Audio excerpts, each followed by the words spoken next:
अस्सलाम वालेकुम फ्रेंड्स, कैसे हैं आप सब। अल्लाह ताला से दुआ है कि आप सब खैरियत से हों। चैनल पर जो लोग नए हैं तो प्लीज़ सब्सक्राइब जरूर कर लीजिएगा और मेरे सब्सक्राइबर्स का हमेशा की तरह बहुत बहुत शुक्रिया।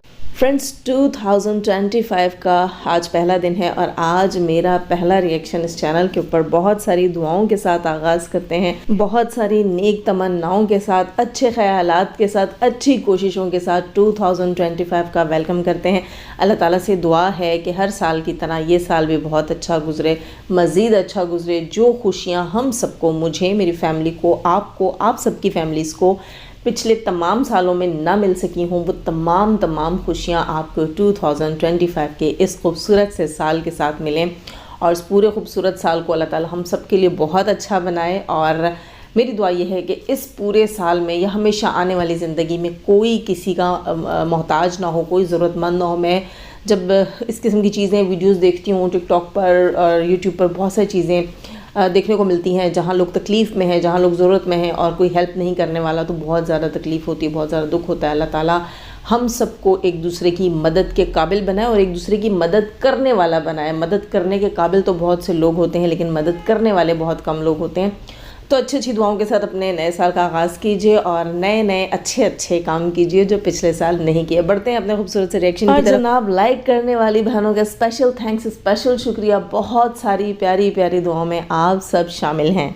सबसे पहले बात करेंगे सितारा यासीन के मेडिकल चेकअप से रिलेटेड। सितारा यासीन का मेडिकल चेकअप आप सब ने देख लिया होगा। सितारा आज के ब्लॉग में जब जो है वो फ़ारूक के घर से अपने गांव, अपने ससुराल वाले गांव, अपने ज़ाती घर में जब वापस गई हैं, वहां पर मिली हैं उनको मामी दिलशाद। और ये मामी दिलशाद आप लोग नोटिस कीजिएगा, जब भी सितारा से मिलती हैं तो अजीब तरीके से मिलती हैं, पूरा मेडिकल चेकअप करती हैं। अच्छा, मुझे एक चीज़ इन लोगों की समझ नहीं आई, इनके यहाँ जब भी औरतें गले मिलती हैं तो ये अजीब सा तरीका नहीं होता कि दोनों बाजू जो है वो आपकी पूरी कमर के गिर्द लगाकर और आपसे कुछ ज़्यादा ही ज़ोर से चिपक जाना, जैसे अभी आपको ये जो है वो दबोचने का एक स्टाइल है। मुझे तो वो जो है वो गले मिलने का स्टाइल ही नहीं लगता, इन ख़वातीन का अजीब सा स्टाइल होता है। खैर, नजमा भी वैसे ही मिली हैं, लेकिन ये जो मामी दिलशाद हैं ये तो पूरा ऐसे मिल के और फिर सितारा पर अच्छी तरह हाथ फेर के, उसके पेट पे हाथ फेर के कौन सा मेडिकल चेकअप कर रही थी। मामी दिलशाद, कहीं आप ही तो लोगों से नहीं मिली हुई हैं, अंदर खाने आप ही लोगों को ख़बरें दे रही हो और यहाँ पर जो है वो चैम गोयाँ हो रही हूँ। खैर जनाब, तो सितारा का मेडिकल चेकअप जो है वो मामी दिलशाद ने फ़ारूक के घर से वापस आते ही स्टार्ट कर लिया था और मुझे तो सीन अच्छा नहीं लगता। मामी दिलशाद की उल्टी सी हरकत है सितारा के पूरे बॉडी पे हाथ फेरने वाली। खैर सॉरी टू से, पता नहीं कहना चाहिए था, नहीं कहना चाहिए था, लेकिन मैंने कह दिया है। और जनाब, खुशखबरी से रिलेटेड, फौजिया की शादी से रिलेटेड, उसकी जो है रिश्ते एंगेजमेंट से रिलेटेड जो है वकार और उसकी बीवी फातिमा ने भी थंबनेल लगाया हुआ था, कांग्रेचुलेशन फौजिया। और मुझे नहीं पता अंदर क्या था, मैंने देखने की जहमत नहीं की। और इसी तरह जो है वो सितारा से पहले नजमा का व्लॉग था आई थिंक, और नजमा ने कहा कि खुशखबरी क्या है वो मैं बताती हूँ क्या खुशखबरी है। लेकिन सितारा के व्लॉग में उसने कहा कि खुशखबरी सितारा रिवील करेगी और सितारा के व्लॉग में उसने ये भी आकर क्लियर कर दिया कि फौजिया के रिश्ते से रिलेटेड बात नहीं है। और खुशखबरी क्या है ये तो मैंने आपको पहले बताया था। उसने कहा था मैं अपना किचन बनवाऊँगी, घर बनवाऊँगी, एक कमरा उसको अच्छा सा बनवाना है, शायद वो बनवा रही हो, इसी टाइप की कोई खुशखबरी हो, बाकी तो मुझे कोई नहीं लग रहा। लेकिन दोस्तों, यहाँ पर ये बात आज से तकरीबन कोई 15-20 दिन पहले ही कह दी गई और बोला गया कि सितारा ने, अल्लाह मुझे माफ़ करे, नहीं कहना चाहिए बातें, और ये बात मैंने रखी हुई थी दिल में और मैं नहीं बोल रही थी, लेकिन ये बात यहाँ पर हेटर्स की तरफ से आज से 15-20 दिन पहले बोल दी गई। बोला कि सितारा ने फौजिया की शादी जो है, अल्लाह माफ़ करे, रमज़ान से करवा दी है या करवाने वाली हैं। रमज़ान की दूसरी बीवी बनाएगी ये फौजिया को और उसको भी अपने साथ घर में ही रखेगी और पता नहीं क्या क्या करेगी, उसको एज अ कंटेंट यूज़ करेगी। मतलब ये कि एक सगी फुप्पी जो है वो एक भतीजी की ज़िंदगी कैसे बर्बाद करेगी, वो सारा कुछ इन्होंने लाकर यहाँ रख दिया था। मतलब सितारा जो सबके लिए ही अच्छा करने की कोशिश कर रही है, भला करने की कोशिश कर रही है, उसको इतना बुरा साबित करने के इन लोगों ने ये तक कह दिया कि रमज़ान को अकेला इसलिए दोबारा सितारा ने बुलवा लिया है कि इसने फौजिया का उसके साथ निकाह करवा दिया है और फौजिया जो है वो रमज़ान की दूसरी बीवी होगी। यही वो हेटर औरतें हैं जो पहले फातिमा के टाइम पर कहती थी कि सितारा कितनी घुन्नी है, मीसनी है, चालाक है और इसने अपने ख़ानदान का एक लड़का कमाऊ पूत पढ़ा लिखा जो कि अच्छी जॉब भी कर रहा है, जिनका ज़ाती घर भी है, कैसे उनको फंसाया है और कैसे उन दोनों भाइयों को फंसा के एक के घर काशिफ़ की बेटी और एक के घर जो है वो फ़ारूक की बेटी दिलवाई है। दोनों जो है एक कज़न जो है वो क्या नाम है, अलिशबा की माँ का नाम इस वक्त जहन से निकला हुआ, शानी को भी काबू कर लिया है और नजमा को भी काबू कर लिया है और पढ़े लिखे लड़कों को फांस लिया है। ये कहा इसने कि कितनी चालाक है, कितनी अय्यार है और उसने कैसे मक्कारी से जो है वो फ़ातिमा का रिश्ता पढ़े लिखे लड़के से करवा लिया। और अब उसी बंदी को जिसको इतनी चालाक और सियानियाँ कह रही थी कि एक पढ़े लिखे से रिश्ता करवाया है, उसी का ये कह रही हैं कि वही उसी लड़की की दूसरी बहन को वही फुफ्फो जो है अपने नौकर, अल्लाह माफ़ करे है तो कज़न लेकिन चलो हाउस हेल्पर ही है, जो अपनी कोई जॉब बेचारी की होती नहीं, उसके साथ ये अपनी जो है भतीजी की शादी करवा रही है। किस किस किस्म की बातें आप पब्लिक में आकर बोली गई, कहीं का नहीं छोड़ा गया उसको। अच्छा, बोलने वाली कौन थी? बोलने वाली ये वही खातून थी जो कहती थी कि सितारा के व्लॉग्स में सितारा की माँ की आवाज़ आ रही है बैक में, और कितने दिन से वो यही कहती थी आप लोग गौर से सुनना किसकी आवाज़ है, मैं नहीं बताऊंगी। आप लोग सुनना गौर से किसकी आवाज़ है, मैं नहीं बताऊंगी। जब आपने बिल्कुल सही बता दिया तो फिर मैं भी बताऊंगी। और फिर जब लोगों ने आकर कहा तो कह रही अरे देखा मैंने कहा था ना, मैंने कहा था। मतलब अपने ऊपर इल्ज़ाम नहीं लिया कि लोग हंसेंगे और कहेंगे अरे बेवकूफ़ कहाँ है सितारा की माँ की आवाज़। और वो मैंने कितनी बार बताया कि फौजिया की आवाज़ अक्सर कैमरे में जब आती है बैक में कहीं सितारा के व्लॉग में तो ऐसा लगता है किसी लम्हे कि सितारा की माँ की आवाज़। ज़ाहिर सी बात है, सीन कट होते हैं, पेस्ट होते हैं, ऊ आ चूँ चा कहीं ना कहीं सुनाई दे जाती है तो आपको रिजेंबलेंस लगती है। पूरा जुमला सुने तो आपको पता चल जाता है कि ये फौजिया बात कर रही है। खैर, ऐसे लोगों के रिएक्शन चैनल हैं जिनको जो है गुमान आते हैं और उनको जो है उल्टे सीधे ख्यालात आते हैं, दौरे पड़ते हैं, अल्लाह मुझे माफ़ करे, पता नहीं क्या कह रही हूँ मैं। लेकिन इस किस्म की चीज़ें मतलब तख़य्युल में रहती हैं, ख़याली दुनिया में रहती हैं जिसका रियलिटी से कोई ताल्लुक़ नहीं, इमेजिनेशन है, बस खुद से ही सोच लिया सितारा की माँ यहाँ है, भाई सितारा ने छुपाया हुआ है। और साथ में ये भी अब लगा दिया था, कुछ से 20 दिन पहले कह दिया था कि फौजिया की रमज़ान से शादी हो चुकी है, निकाह हो चुका है। और इसने कर दिया मासूम बच्ची, एक बच्ची जिसके बारे में उसकी माँ ने आज बताया सितारा के ब्लॉग में कि वो हलीमा से भी छोटी है। देखो हलीमा कितनी छोटी बच्ची है, हमें दिखता है ब्लॉग में, और कहा कि वो हलीमा से भी छोटी है। तो इसने उसका जो है ये नाम भी लगाना शुरू कर दिए हैं। तो फिर मैं क्या कह सकती हूँ, घटिया लोग और घटिया सोच और घटिया बातें। खैर, रुबीना साहबा का व्लॉग आया था और रुबीना ने अपने व्लॉग के थंबनेल पे लिखा कि दिलबर नैना नू ले गया। ठीक है, दिलबर नैना नू ले गया। अब मुझे नहीं पता कि ये मुझे ये लग रहा है सनिया ने लगा के दिया होगा ये पंजाबी में, या दिलबर ने लगा दिया होगा इसको टाइटल कि दिलबर सनिया नू ले गया जनाब, और पंजाबी में तो सनिया ही लगा सकती है। ठीक है, लै गया तो किस ते सान कीता जी, सानू साड़ी जुत्ती नूं भी परवाह नहीं, लै जाए और रखण दी शै आ मैनू तो नहीं लगता। अच्छा, बीना के अपने ही व्लॉग में अलीना आई हुई थी, अलीना जो है वो नेल्स लगवा रही है नीनू से, और बात लगी है नीनू ने अपने एक छोटा सा स्टूडियो बना लिया, जिस कमरे को स्टोर रूम बनाया हुआ था उसमें उसने एक टेबल लगाकर और उसमें जो है उसने अपना लाइटिंग वाइटिंग लगाकर थोड़ा सा स्टूडियो टाइप का बना दिया, मतलब जहाँ वो नेल आर्ट वगैरह कर रही है बैठकर टेबल पे आमने सामने। ठीक है, पहले तो बेड पे चढ़कर इतना अनहाइजीनिक किस्म का माहौल था, और बच्चा जो है उसका वो सारी गलाजतें, अल्लाह माफ़ करे, सारे जरासीम्स, क्योंकि देखें औरतें आती हैं इसके घर में, ये उनके गंदे गंदे नाखून साफ़ करती, सॉरी टू से, अच्छा आप नाराज़ मत होइएगा, होते हैं ना कुछ उनके गंदे भी होते हैं, वैसे भी नाखून जितने भी धो लो साफ़ कर लो यार, इनके नीचे जर्म्स तो होते हैं ना। तो ये लोगों के नाखून बेड पर ही काटना और बेड पर ही उनको फाइल करना, सब कुछ वहीं पर करना, बफ वफ करना, कितने बारीक ज़र्रे गिरते हैं, और उसके बाद जो है वो वहीं पर बच्चे को सुलाना। भले आप उस बेडशीट को झाड़ भी दो, ठीक है, लेकिन नहीं, वो जरासीम नहीं जाते। सही, और धोने धाने का तो इनके यहाँ रिवाज ही नहीं है। एक बेडशीट को 1 महीना बिछाती हैं, उसके बाद उसको लपेट धपेट के कहीं फेंक देती हैं और एक और लेकर आ जाती हैं, तो 1 महीना वो जरासीम वहीं घूमते रहते हैं, बच्चे के कपड़ों में लगते हैं, ब्लैंकेट में लगते हैं, ब्लैंकेट मुंह पे डाला जाता है, मतलब वही रिपीट होने के बाद तो बच्चे का कहना कि बच्चा बीमार है, बच्चा बीमार है, बच्चा बीमार है, तो बच्चा तो बीमार होगा। खैर, अकल की है, अब इसने अब इसने अलग से एक सेटअप बना दिया, तो अल्लाह करे अकल के साथ वहीं बैठी रहे।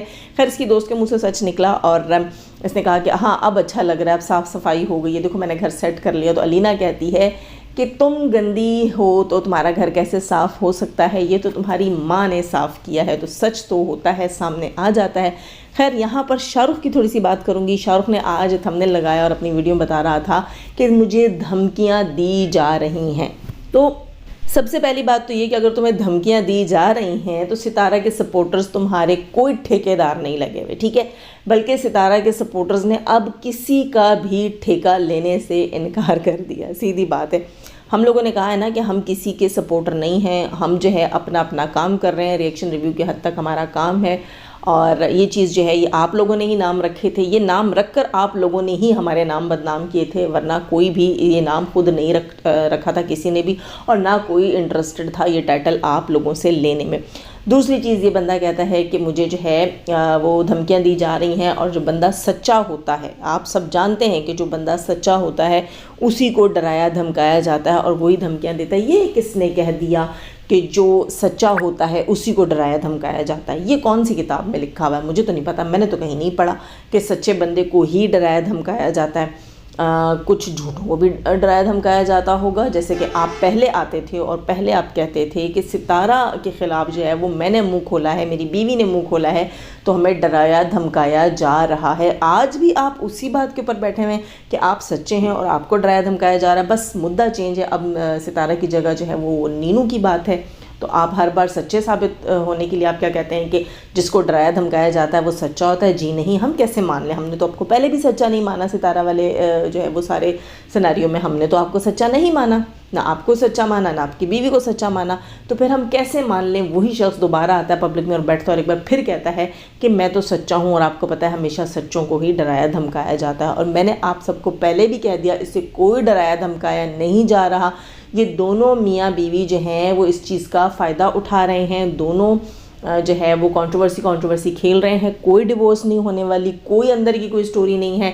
नीनू के पास बहुत सारे पैसे आए हुए हैं चैनल सेल करने के बाद, वो उसने अपनी माँ के साथ बैठकर ठूसने हैं, और सब कुछ सिनेरियो से, सारे गेम से उसने जो है वो शाहरुख को लात मार के निकाला हुआ है कि भाई पब्लिक को नहीं पता चलना चाहिए। अच्छा, एक और चीज़, जब रुबीना ने पब्लिक में आकर ये बताया है अपने व्लॉग में कि शाहरुख जो है वो नीनू को बाइक पे बिठाकर घुमाता है, घुमाने ले जाता है, बैंक ले जाता है, शॉपिंग पे ले जाता है, सब कुछ ठीक है।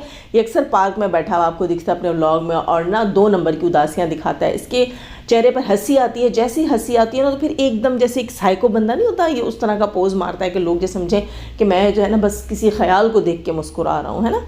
और साथ इस कंट्रोवर्सी को ज़िंदा रखने के लिए, मतलब वहीं से पता चल जाता है कि झूठ बोल रहा है, साथ ही इस कंट्रोवर्सी को ज़िंदा रखने के लिए वो अपने ब्लॉग्स में जो है वो नीनू के क्लिप्स भी डाल रहा है, ठीक है, लोगों को अपने साथ इंगेज रखने के लिए, अपने चैनल के साथ जोड़ कर रखने के लिए। और ये भी मेरी किसी बहन ने कल मुझे कमेंट किया था कि शाहरुख के चैनल को खड़ा किया जा रहा है अब, और वहाँ से जो है व्लॉगिंग स्टार्ट करेगी नीनू भी, और शाहरुख भी उसी पे आया करेगा। आप सब देखेंगे तो यकीनन हो सकता है, मुझे भी लगता है कि यही कर रहे होंगे, और लोगों के दिमागों में नीनू को ज़िंदा रखने के लिए इसको वहाँ अपने चैनल्स के ऊपर दिखा रहा है। दूसरी चीज़, ये जो पार्क्स में दिखाता है ख़ुद को ना, ये वहीं डेटे मार रहे होते हैं दोनों मियाँ बीवी। और नीनू ने ये ड्रामा लगाया हुआ है शाहरुख के सामने कि अम्मी तुम्हें पसंद नहीं कर रही हैं, और अम्मी का जो है वो ब्रेन वॉश फरीहा कर रही है, ठीक है। असल में जो है वो प्लानिंग है नीनू और रुबीना की प्लानिंग है शाहरुख को घर से बाहर रखने की। पैसे हैं ना, पैसे खाने उड़ाने हैं, तो इन्होंने क्या किया हुआ, शाहरुख को लात मार के बाहर निकाला हुआ है, खुद से याशियाँ कर रही हैं। अब शाहरुख से मिलने जाती है तो ये साथ ये कहती है कि भाई अम्मी तुम्हें घर आना पसंद नहीं कर रही, वो जो तुमने सितारा खाला की वजह से गाली दे दी थी ना, अम्मी तुम्हें नहीं घुसेड़ रही। लेकिन अम्मी का ब्रेन वॉश करती है फरीहा और कहती है कि तुम कोई काम धंधा नहीं करते, क्योंकि जाहिर सी बात है बाकी तो गैर ख़वातीनें जिनके घर में आती हैं, कोई क्लाइंट्स आती हैं, कोई दोस्तें आती हैं, वो तो इनके ख़ानदान में आकर नहीं बताएंगी कि माँ बेटियाँ जो हैं उन्होंने शाहरुख को क्यों बाहर रखा हुआ है, कौन सी गुलछर्रे उड़ा रही हैं, कौन सी रंगरलियाँ मना रही। एक आती है फरीहा, ठीक है, और फरीहा को भी किक आउट करने के लिए जो है इन्होंने शाहरुख का कंधा ले लिया है और शाहरुख को यूज़ कर रही हैं ये बंदूक जो शाहरुख के कंधे पे तान कर। तो ये सारा जो है वो फरीहा को साइड लाइन करवा रही है, और फरीहा को साइड लाइन करवाने के लिए ये तरीका भी एक तीर से दो शिकार हो गया कि शाहरुख जो है वो फरीहा के भाई को कॉल कर दे। अब उसी तरीके से हीरा भी इसके घर नहीं आएगी नीनू के कि शाहरुख मामला को ख़राब कर रहा है, और फरीहा भी सोचेगी, फरीहा को बाप और भाई कहेंगे तुम इनके मामलों से दूर रहो। यानी कि खुली छुट्टी, खुली आज़ादी रुबीना और नीना को है अपने याशियाँ मारने के लिए, और सारा गेम जो है वो सिर्फ़ और सिर्फ पैसा हज़म करने के लिए चलाया जा रहा है। और वो जो है शाहरुख, उसको सारी समझ है, उसको सब पता है, लेकिन उसका दाल दलिया जो चल रहा है ना, दाल दलिया, वो इस पर भी बहुत खुश है, क्योंकि वो इतना नमक हराम, हड हराम, ज़िंदगी हराम, पता नहीं कौन कौन सा हलाल हराम अल्लाह मुझे माफ़ करे, तो वो इसमें भी राज़ी है कि मुझे भले से ये जो है चिल्लर दे देते हैं, छुट्टा दे देते हैं, ठीक है, कुछ बचा हुआ छुट्टा मेरे हाथ में नीनू रख देती है, मुझे साथ ले जाती है और जो है वो 2 बर्गर लेती है, 1.5 पौने 2 खुद खा लेती है और एक जो है वो पीस मुझे पकड़ा देती है। बस झूठा ही सही, बचा कुचा ही सही, मुझे तो मिल रहा है ना। बस ये सारा सीन सिनेरियो है, रियलिटी इसमें कुछ भी नहीं है। यहाँ पर आकर कोई भी इनको सिंपैथी ना दे। ये आज भी कार्ड खेल रहा था, सिंपैथी कार्ड खेल रहा था और ये कह रहा था कि रुबीना जो है वो मेरे ख़िलाफ़ ऐसी बातें इसलिए कर रही है। ये बोला जा रहा है कि सितारा के लिए मैंने यूँ बोला था, मैं वो करता हूँ ताकि सितारा के सपोर्टर जो है वो मेरी साइड ना लें। और दूसरा उसने कहा कि मैंने आप सबको कहा था ना, जब मुझे धमकियाँ लगेंगी तो मैं बताऊँगा। हम तुम्हारे ठेकेदार नहीं हैं कि तुमको धमकियाँ लगेंगी तो हम जो है वो अल्लाह माफ़ करे सर पे कफन बांध के लड़ने के लिए आ जाएंगे, ऐसा कुछ भी नहीं होगा। पिछली तमाम स्टोरीज़ में, सारे कुछ में हमने बहुत कुछ सीख लिया है कि आप लोग कैसे यूज़ करते हैं लोगों का। फिर आप लोग हेटर सपोर्टर्स के नाम रखते हैं, फिर कैटेगराइज करते हैं, फिर अपने रिश्तेदारों के ख़िलाफ़ लोगों का यूज़ कैसे करते हैं। ये सारा कुछ जो है वो आप और आपकी बीवी और आपकी सास और आपकी सऊदिया वाली खाला जो है उससे अच्छा कोई भी नहीं जानता। और ये सब कुछ हमें पता चल गया आप लोगों से, ठीक है। रही बात सितारा से रिलेटेड बातें करने की, रुबीना जो तुम्हारे लिए कह रही है या तुम उसके लिए कह रहे हो, तो इस हम्माम में तुम सारे नंगे हो, ठीक है। तुम्हारी ये जो सास है जो आज बैठकर लोगों को कहती है, दोस्तों आप सबको याद होगा रुबीना जो है ये अभी तो ये कह रही है पब्लिक में आकर कि शाहरुख जो है वो सितारा को गालियाँ देता था, मेरी माँ को गालियाँ देता था, तो मैं तंग थी। तो फिर इसको नीनू ने कहा कि तुम यहाँ से चले जाओ, घर का किराया तो मैं देती हूँ, खर्चा तो मैं उठाती हूँ, तुम क्यों मेरी माँ के साथ ज़बान चला रहे हो, ठीक है। गेम खेली गई। हालांकि ये वही रुबीना है जो जब जो है वो बंगले पे काम करती थी, छोटी बाजी के घर काम करती थी, आप सबको याद होगा। वहाँ उसके लॉन में बैठ कर इसने सितारा के ख़िलाफ़ वीडियोस बनाई थी और उसकी कैसी कैसी वॉइसेस भी लीक हुई थी, चाहे फ़ोन कॉल्स के ऊपर सितारा को गंदी और गलीज़ गालियाँ निकालती होती थी। तो ये भी कुछ कम नहीं है। इस हम्माम में ये सारे नंगे हैं। ये रुबीना, इसकी बेटी, इसका बेटा दिलबर, इसका दामाद शाहरुख, इसका भाई नदीम, ये पांचों लोग इकट्ठे बैठकर सितारा के ख़िलाफ़ बकवास भी करते थे, प्लानिंग भी करते थे। और छठी इनकी सऊदिया वाली बाजी, ये सब मिलके सितारा को गालियाँ भी देते थे, प्लानिंग भी करते थे। और वो सऊदिया वाली कठपुतली जो है वो कठपुतली बनी हुई थी इन सौतेलों के ग्रुप में, एक जो है वो अल्लाह में की गाय बनी हुई थी और वो इसका यूज़ करते रहे। तो आज अगर ये पब्लिक में आकर कहती है कि शाहरुख गालियाँ देता है ना, तो वो तुम भी दूध की धुली नहीं हो, तुम लोग सेम चीज़ें हो। और शाहरुख जो है वो इस वक्त जो हाथ पैर मार रहा है और सिंपैथी कार्ड खेल रहा है, सिंपैथी गेम खेल रहा है कि सितारा के सपोर्टर्स आके मुझे सपोर्ट करेंगे, कोई भी तुम्हें सपोर्ट नहीं करेगा, ठीक है। तुम हम लोगों के लिए जस्ट एक जो है वो स्टोरी हो वाईटी के ऊपर, तुम भी और तुम्हारी बीवी भी जस्ट एक स्टोरी हो, और हम जो है वो आकर सिर्फ और सिर्फ इस स्टोरी को कवर कर रहे हैं, रिव्यू दे रहे हैं, उसके ऊपर अपना अपना पॉइंट ऑफ व्यू बता रहे हैं। तुम्हारे सच और झूठ जो है, जो तुम लोगों को बेवकूफ़ बना रहे हो, जो तुमने कंट्रोवर्सी खेली हुई है, तलाक तलाक का ड्रामा खेला हुआ है, और तुम्हारी बीवी लाइव में लगा के इंस्टाग्राम पे मर्दों को लाइव में उनके कमेंट्स में जो है वो साइंस देती है, उनको लुभाने रिझाने की साइंस बल्कि वो देती है रिएक्शनिस्ट को, ताकि लोग जो है उसको डिस्कस करें, ठीक है। कंट्रोवर्सी मिलकर क्रिएट की है तुम दोनों मियाँ बीवी में, इसमें और कोई भी रियलिटी नहीं है। दूसरी चीज़ ये है, ये मत समझना कि यहाँ कोई भी तुम्हारा सपोर्टर है और नीनू का हेटर है, या नीनू का सपोर्टर है और तुम्हारा हेटर है, नहीं। तुम लोग सितारा यासीन नहीं हो, ना बन सकते हो, ना तुम्हारा चैनल दोबारा उतना चलेगा। ये याद रखना, तुम कंट्रोवर्शियल थे, कंट्रोवर्शियल हो, जब तक कंट्रोवर्सी करोगे तो तुम्हारा चैनल चलेगा, उसके अलावा तुम्हारा चैनल नहीं चलेगा। इसीलिए लोग कंट्रोवर्सी खेल रहे हैं। और जनाब फातिमा आई थिंक बाबर के साथ इस्लामाबाद आ गई है और मेरा ख्याल है कुछ दिन वो यहाँ गुजारेगी, उसके बाद जाएगी वो अपने सिटी कराची वापस जाएगी। और ये अक्ल की बात जो उन्हें जो है वो इशरत नामी जो है कोई है, आई थिंक चैनल वाली हैं हमारी बहन, उन्होंने उनको समझाई है, कॉल पे बात करती हैं उनके साथ, और अच्छी बात है। कोई बात इसके पल्ले पड़े, मैंने भी इसको, हम सब ने भी, बहुत से लोगों ने कहा था, मैंने भी अपने रिएक्शंस में इसको कहा था कि अपना घर नहीं छोड़ना। पहले भी कहती मैं घर छोड़ के जा रही हूँ, मैं घर छोड़ के जा रही हूँ। तो हम सब ने इसको कहा था कि पहले तो वो बंदी आके यही कहेगी सनिया कि भाई मैं किसी के छोड़े हुए घर में क्यों जाऊँगी, नहीं, मेरा शौहर मुझे जहाँ रखेगा मैं वहाँ रहूँगी, मेरे पास मेरा घर है। उसके बाद ये क्या करेगी, उस घर में घुस कर कहेगी ये घर तो दिलबर साहब का भी है, ये घर दिलबर साहब का है, उनके पैसे लगे हैं, तो मैं भी उनकी बीवी हूँ, मेरा भी उनके ऊपर हक है। बस एक चीज़ याद रखना फातिमा, जहाँ तुम में ज़रा सी भी जीने की रमक इस सनिया को नज़र आएगी, ये जल जल के मर जाएगी और एक दिन शायद ये रिश्ता ऐसे ही जल कुड़ कर ख़त्म हो जाए। फ़ातिमा जो है वो जब अच्छा वक्त गुजारती है, ख़ुद को सही रखती है, मतलब अपनी ड्रेसिंग का ख्याल रखती है, अपने तैयार होने का, मेहंदी का, गजरों का। वो नौशीन सिस्टर वाली बात है कि तुम्हारे रेड कपड़े और हाथों पैरों की मेहंदी जो है वो उस बंदी से बर्दाश्त नहीं हुई और ये सब कुछ तुम्हें उसी सब कुछ की वजह से बर्दाश्त करना पड़ रहा है। तो समझ जाओ जो चीज़ें उसको जला रही हैं, उसको तकलीफ़ दे रही हैं, बस वही करो और वही करती चली जाओ, तो तुम्हारे लिए समझ जाओ फिर आगे कामयाबियाँ ही कामयाबियाँ हैं। तो तुम्हारी खुशी, तुम्हारा सुख, तुम्हारा सुकून उससे बर्दाश्त नहीं है, तो तुम उसका सुख, सुकून और खुशी छीन लो। जैसे कि तुम खुश रहती हो, अच्छे कपड़े पहनती हो और तैयार रहती हो, और ये चीज़ उससे बर्दाश्त नहीं होती, तो जले तो जलाओ गोरी, है ना। खैर दोस्तों, लाइक ज़रूर कीजिएगा, सब्सक्राइब नहीं कर रखा सब्सक्राइब कीजिएगा, अपना बहुत सारा ख्याल रखिएगा, अपना मुझे भी याद रखिएगा। अल्लाह हाफिज़।